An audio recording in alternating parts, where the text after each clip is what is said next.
स्वामी समर्थ अवधूत चिंतन श्री गुरुदेव दत्त. नमस्कार मंडळी, आपल्या कृपा त्या स्वामीरायाची या यूट्यूब चॅनलमध्ये तुमचे स्वागत आहे. ब्रह्मांड नायक श्री स्वामी समर्थ महाराजांच्या कृपेने तुमचा दिवस आनंदात जावो आणि तुमच्या सगळ्या चांगल्या इच्छा पूर्ण हो ही स्वामींचरणी प्रार्थना. स्वामी भक्तांनो, आपल्या आर्थिक समस्या असो किंवा अजून काही अडचणी असो, संतती प्राप्तीचा विषय असतो, यासाठी आपण गुरुचरित्र हे या ग्रंथाचे पारायण करत असतो. त्यामधून आपल्याला नक्कीच मार्ग मिळत असतो. दत्त जयंती किंवा स्वामी प्रकट दिनाच्या निमित्ताने तर लाखोच्या संख्येने लोक पारायणाला बसत असतात. त्यावेळी ते सामूहिक पारायण केले जाते. ज्यावेळेस आपण दत्तधामात किंवा स्वामी सेवा केंद्रात पारायण करतो त्याचे फळ आपल्याला 10,000 पटीने मिळत असते. ज्यावेळी आपण घरात पारायण करतो त्याचे फळ आपल्याला 10 पटीने मिळत असते.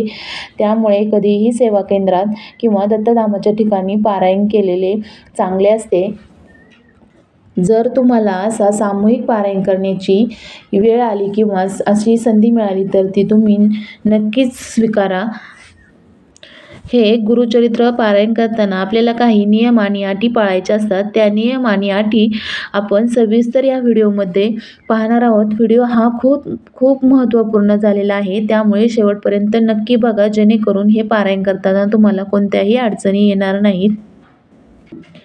चला तर मग जास्त वेळ न घालवता व्हिडिओला सुरुवात करूया. श्री दत्तात्रेय महाप्रभूंनी नामधारकास अतिसामान्यांना गुरुप्रणीत मार्ग मिळावा म्हणून श्री गुरुचरित्र सांगितले आहे. श्री गुरुचरित्र हा 5वा वेद मानला जातो. श्री गुरुचरित्र हा साधा ग्रंथ नसून दैवी शक्तींनी भारलेला सिद्ध मंत्ररूप महाप्रसादिक आणि वरद ग्रंथ आहे. श्री गुरुचरित्राचे पारायण हे अंतःकरण शुद्ध असताना केलेले चालू शकते. अंतःकरण असता पवित्र सदा वाचावे श्री गुरुचरित्र. असे हे गुरुचरित्र वाचन करत असताना, त्याचे 7 दिवसाचे पारायण करत असताना शास्त्रशुद्ध सप्ताह करण्यासाठी आपल्याला काही नियम पाळावे लागतात. ते नियम आज आपण जाणून घेणार आहोत. त्यामध्ये पहिला नियम म्हणजे श्री गुरुचरित्र सप्ताह करताना प्रारंभ शक्यतो शनिवारी करायचा असतो किंवा शक्यतो शुक्रवारी करायचा असतो. पण ज्यावेळी आपण स्वामी प्रकट दिनानिमित्त किंवा दत्त जयंतीनिमित्त पारायण करणार असतो त्यावेळी आपण आधी 7 दिवस हे पारायण चालू करायचे असते. आता शनिवारी पारायण सुरू करत असताना समाप्ती ही शुक्रवारी करायची असते, कारण शुक्रवार हा श्री नृसिंह सरस्वती महाराजांचा निजानंदाचा दिवस असतो. आता दुसरी गोष्ट म्हणजे श्री गुरुचरित्र वाचण्यापूर्वी आदल्या दिवशी म्हणजे शुक्रवारी 1 गाय आणि 4 कुत्रे यांना गव्हाच्या पोळीचा नैवेद्य खाऊ घालायचा असतो.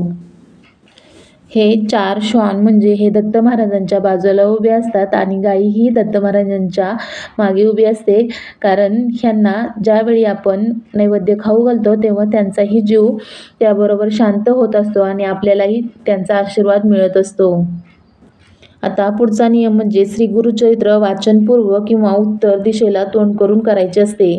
वाचनापूर्वी रोज श्री दत्त महाराजांच्या फोटोची आणि पोथीची पूजा करून 1 माळ गायत्री मंत्र, 1 माळ श्री स्वामी समर्थ या मंत्राचा जप करायचा आणि श्री गणपती अथर्वशीर्ष वाचून पोथी वाचण्यास सुरुवात करायची.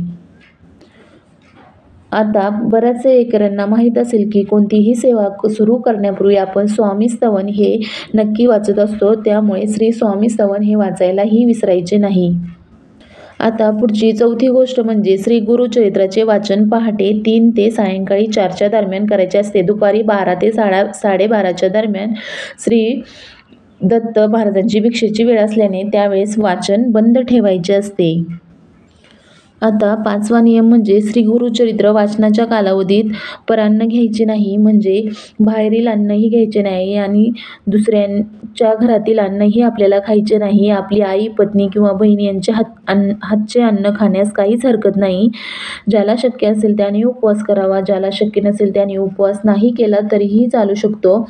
दोन्ही वेळेस एकच धान्य खायचं आहे, म्हणजे सकाळी आणि संध्याकाळी आपल्याला बाजरीची भाकरी असेल तर बाजरीचीच भाकरी खायची आहे किंवा ज्वारीची भाकरी आपण खाऊ शकतो, किंवा तुम्ही चपाती खाल्ल्यास सकाळी देखील चपाती खायची आहे आणि संध्याकाळी देखील चपातीच खायची आहे.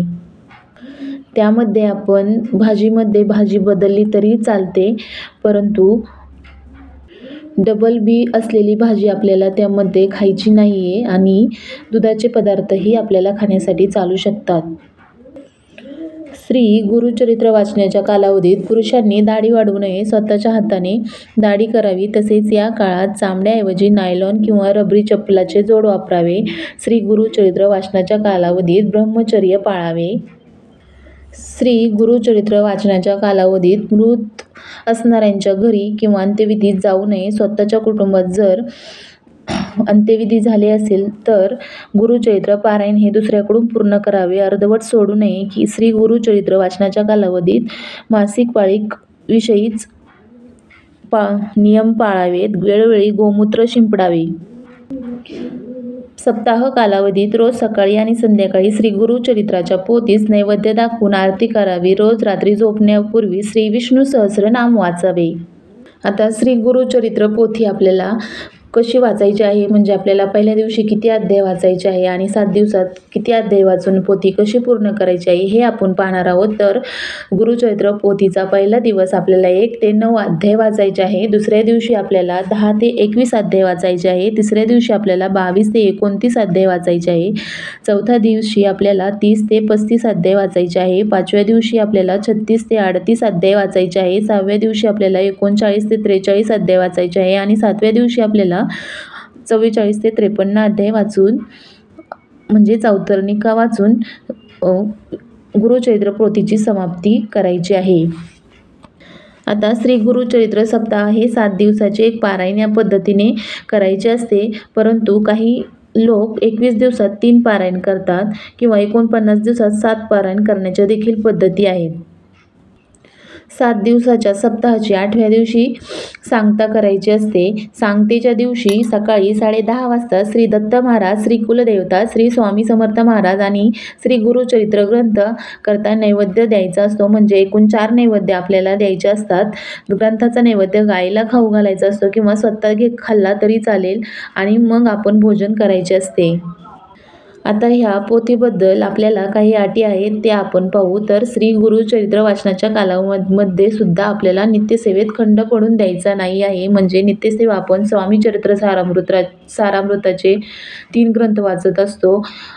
11 माळी श्री स्वामी समर्थ या मंत्राचा जप करत असतो. या सेवेत आपल्याला खंड पडू द्यायचा नाही आहे. गुरुचरित्रचे पारायण चालू असताना शक्यतो म्हणजे जमिनीवर झोपायचे असते, कॉटवर झोपायचे नसते. त्यामध्ये आपल्याला अगदी चटई टाकून झोपायचे असते. त्याचप्रमाणे श्री गुरुचरित्र हे 3 दिवसीय वाचू नये. 1 दिवसीय पारायण फक्त दत्तधाम किंवा राष्ट्रसेवेसाठी करत असतात. वैयक्तिक पारायण 7 दिवसाचे करावे. श्री गुरुचरित्राच्या निष्ठापूर्वक पारायणाने अनुभूतीपूर्वक साक्षात्कार होतो, हे या ग्रंथाचे वैशिष्ट्य आहे. दुःखितांना, वेगवेगळ्या प्रकारच्या शापितांना, असाध्य आजार झालेल्यांना, जारण मारण भानामती इत्यादी ग्रस्त झालेल्यांना, पितृदोष असणाऱ्यांना श्री गुरुचरित्र हे एकमेव साधन आहे. संकटांना कधी कंटाळायचं नसतं, त्याला सामोरंच जायचं असतं. कोणी नावे ठेवली तर थांबायचं नसते आणि आपलं चांगलं काम करायचं असतं. अपमानाने कधी खचायचं नसतं, तर जिद्दीने बळ वाढवायचं असतं. त्यामुळे गुरुचरित्र एकदा नक्की वाचून बघा आणि अनुभव नाही आला तर मग सांगा. स्वामी भक्तांनो, व्हिडिओ कसा वाटला हे कमेंटमध्ये नक्की सांगा आणि कमेंटमध्ये श्री स्वामी समर्थ लिहायला विसरू नका. चॅनलवर जर नवीन असाल तर सबस्क्राईब करा, नोटिफिकेशन बेल चालू करा आणि सगळ्यांनी एकदा म्हणा श्री स्वामी समर्थ. जय जय स्वामी समर्थ.